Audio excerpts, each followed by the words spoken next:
কম জমি থাকলে কি আর ধান বিক্রির জন্য ডেট বুকিং করা যাবে না? অনেক কৃষকই এখন এই প্রশ্নের উত্তর খুঁজছেন। আপনাদের বলে রাখি, বর্তমান সময়ে ইপ্যাডি ওয়েবসাইটে নানা রকম এরর দেখা যাচ্ছে। কখনো ফার্মার আধার মিসম্যাচ, আবার কখনো এপিআই রিলেটেড প্রবলেম, কখনো বা browser fingerprint can not be null, কখনো বা টু মেনি রিকোয়েস্ট এই রকম দেখাচ্ছে।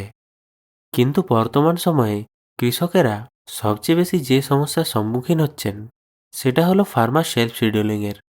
যখনই কৃষক বাজারে ধান বিক্রির জন্য ডেট বুকিং করতে যাচ্ছেন, তখনই 806 এরর বুকিং স্লট এই লেখাটি আসছে। আর কেন এই এরর আসছে তা নিয়ে অনেকেই নানান রকম মন্তব্য করছেন। এমনকি আমার ভিডিওরও কমেন্ট সেকশনে কয়েকজন কমেন্ট করেছেন। কেউ বলেছেন, এত একরের নিচে যদি জমি থাকে তাহলে আর ধান বিক্রির জন্য স্লট বুকিং হচ্ছে না। আবার কেউ বলেছেন কম জমি থাকলে নাকি আর ধানের জন্য ডেট বুকিং করা যাবেই না। এই বিষয়ে অফিসিয়াল ওয়েবসাইটে আমি কোনো তথ্য খুঁজে পেলাম না। তাই আমি খাদ্য দপ্তরের হেল্পলাইন নাম্বারে যোগাযোগ করলাম ব্যাপারটি জানার জন্য। আর এই বিষয়ে ওনাদের থেকে কি রেসপন্স এলো সেটা আপনারা শুনুন।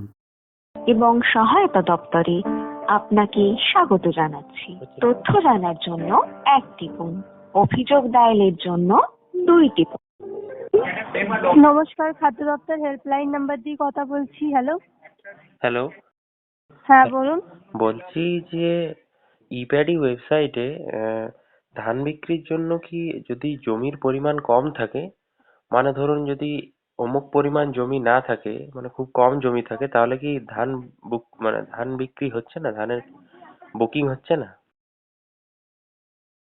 না, আমাদের কাছে তো এখনো এরকম কোনো নোটিশ আসেনি। আপনি ডেট বুক করতে পারবেন, আপনি যদি রেজিস্ট্রেশন অ্যাক্টিভ থাকে তো। মানে যদি কম জমি থাকে তাহলেও ফার্মার সেলফ শিডিউলিং হবে ইপ্যাডি থেকে? হ্যাঁ, হবে। আমাদের কাছে ওরকম এখনো কোনো নোটিশ আসেনি। আচ্ছা, ওটাই মানে আশপাশের লোকে বলছিল বলেই আমি একবার জিজ্ঞেস করে নিলাম। না, আমাদের কাছে কোনো নোটিশ আসেনি, তো আমি ওই ব্যাপারে বলতে পারবো না।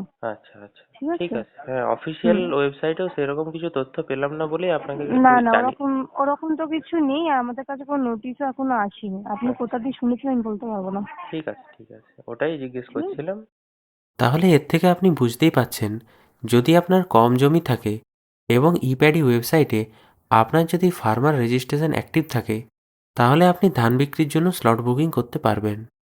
তাহলে ইপ্যাডি ওয়েবসাইটে ধান বিক্রির জন্য ফার্মার সেলফ শিডিউলিংয়ের সময় কেন এত এরর দেখাচ্ছে সেটি জানার জন্য এই ভিডিওটিতে ক্লিক করুন। আর যদি আপনি না জেনে থাকেন যে ইপ্যাডি ওয়েবসাইটে আপনার ফার্মার রেজিস্ট্রেশন অ্যাক্টিভ আছে কিনা, তাহলে এই ভিডিওটিতে ক্লিক করুন। এই রকম গুরুত্বপূর্ণ আপডেটের জন্য আপনি আপনার ফর্ম বন্ধুকে সাবস্ক্রাইব করুন। ভিডিওটি দেখার জন্য ধন্যবাদ।